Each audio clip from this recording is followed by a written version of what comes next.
मयूरभंज जिला जसीपुर निर्वाचन मंडली में बीजेडी रोड शो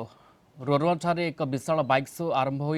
नागसरा समाप्त होता है। जसीपुर बीजेडी विधायक प्रार्थी चक्रधर हेम्ब्रम और मयूरभंज बीजेडी लोकसभा प्रार्थी तथा मंत्री सुधा मारांडी सामिल होते 50 किलोमीटर ए रोड शो रे विभिन्न स्थान में उभय प्रार्थी को लोके स्वागत करते। आगामी निर्वाचन में मुख्यमंत्री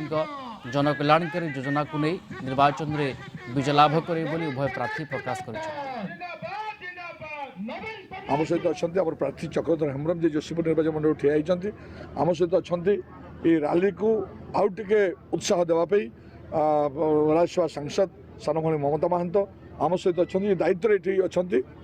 जो विधायक अच्छा चंपा विधायक सानभणी मीनाक्षी महांत और माननीय मुख्यमंत्री जो वार्ता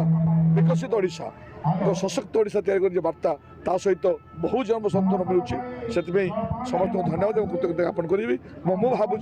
जपरी भाव में लोक समर्थन मिलूँ ये बीजेडी जीतवा सुनिश्चित निश्चित भाव इलेक्शन जेहेतु अच्छी सरगरम हम विजु जनता दल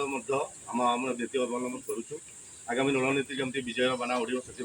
निश्चित भाव विजु जनता दल आम जोशीपुर निर्वाचन सजाग रही और निश्चित भाव में आगामी दिन आम जो संगठन को लेकिन आम सब जगह विचार विमर्श चली प्रति जगह बैठक करार जोशीपुर निर्वाचन मंडली जनसाधारण माननीय मुख्यमंत्री बहुत भल पाइबा बहुत स्नेह और बहुत सम्मान देते आग को देवे एवं आमर जो एमएलए कैंडिडेट आम जो प्रार्थी अच्छा से दल बहुत काम कर आग को निश्चित भाव में काम करेंगे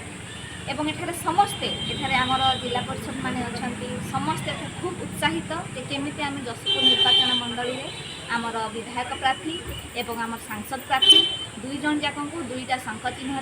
भोट दे से जितेबे